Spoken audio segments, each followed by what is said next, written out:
Analisis hukum pidana mengenai pembelaan terpaksa. Pembelaan terpaksa dalam bahasa Belanda disebut noodweer. Nood artinya darurat dan weer artinya terpaksa. Jadi noodweer adalah pembelaan terpaksa. Pembelaan terpaksa adalah alasan pembenar yang meniadakan hukuman. Dalam hal ini, suatu perbuatan pidana itu ditiadakan sifat melawan hukumnya karena alasan pembelaan terpaksa. Dasar hukum pembelaan terpaksa terdapat di dalam pasal 49 KUHP, yakni ayat 1 sebagai alasan pembenar, sedangkan alasan pemaaf terdapat di ayat 2, sehingga terdapat dua bentuk atau dua jenis pembelaan terpaksa, yakni sebagai alasan pembenar dan sebagai alasan pemaaf. Adapun yang menjadi syarat-syarat pembelaan terpaksa ada 3. Yang pertama, adanya serangan yang bersifat melawan hukum. Dan yang kedua, bahaya yang bersifat langsung bagi tubuh, kehormatan, atau benda milik sendiri atau orang lain. Dan yang ketiga, pembelaan itu diperlukan untuk meniadakan bahaya yang dapat ditimbulkan dari serangan tersebut dan tidak dapat ditiadakan dengan cara lain. Ada 3 asas dalam pembelaan terpaksa. Yang pertama, asas subsidiaritas.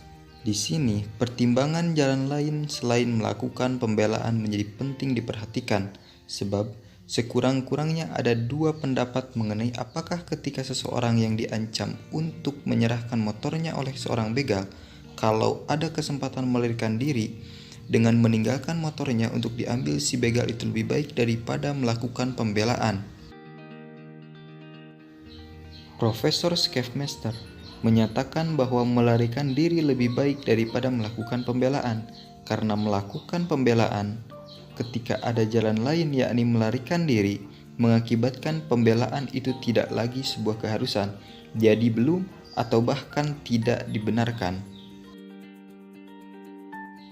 Sedangkan menurut Profesor Muljatno, sebagaimana pendapat Jonkers, menyatakan bahwa pembelaan terpaksa jangan diartikan terlalu sempit, meskipun ada jalan lain, yakni melarikan diri, tetapi ketika seseorang merasa perlu untuk melakukan pembelaan diri, maka perbuatannya masih dapat dikatakan sebagai pembelaan terpaksa.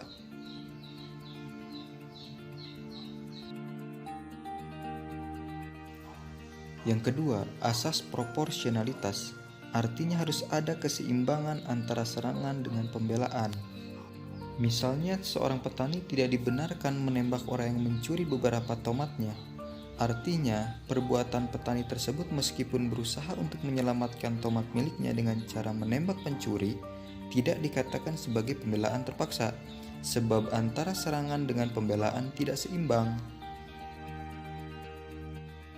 Yang ketiga, asas culpa in causa.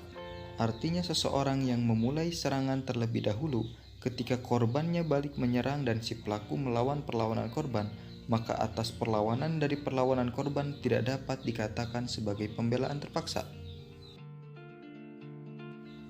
Lantas kapan dan dalam hal apa kita dapat dibenarkan melakukan pembelaan terpaksa? Kita dapat dibenarkan melakukan pembelaan terpaksa adalah dalam keadaan pertama, ada serangan yang dilakukan secara melawan hukum atau tanpa hak, baik terhadap jiwa, raga, benda, kesusilaan diri kita sendiri ataupun orang lain. Kedua, ketika tidak ada jalan lain selain melakukan pembelaan. Namun demikian, saya pribadi sependapat dengan pendapat Profesor Muljatno yang tidak mengartikan jalan lain tersebut secara sempit. Artinya, meskipun ada jalan lain, maka pembelaan terpaksa itu masih dapat dilakukan dengan pertimbangan-pertimbangan keperluan dan kepentingan pembelaan itu sendiri. Misalnya ketika satu buah gorengan kita dibegal, maka lebih baik kita melarikan diri daripada melakukan pembelaan. Akan tetapi, kalau yang dibegal adalah harta yang berharga, misalnya motor, di mana dengan motor itu kita mencari nafkah, Maka meskipun ada kesempatan melarikan diri, dengan membiarkan motor diambil begal, kita dibenarkan melakukan pembelaan. Ini berkaitan dengan sifat melawan hukum material dalam arti yang negatif. Dan yang ketiga, apabila kita melakukan pembelaan seimbang dengan serangan, misalnya seorang begal yang dengan tangan kosong, kita sebenarnya mampu melawan dengan tangan kosong juga atau dengan kayu karena pertimbangan badan pelaku lebih besar. Maka kita tidak dibenarkan melakukan pembelaan dengan menggunakan senjata tajam atau pistol, karena hal itu mengakibatkan pembelaan kita lebih berat daripada serangan, sehingga hal itu tidak membuat kita terpaksa untuk melakukan pembelaan. Adapun catatan-catatan atau saran mengenai praktik pembelaan terpaksa sekiranya memperhatikan hal-hal berikut.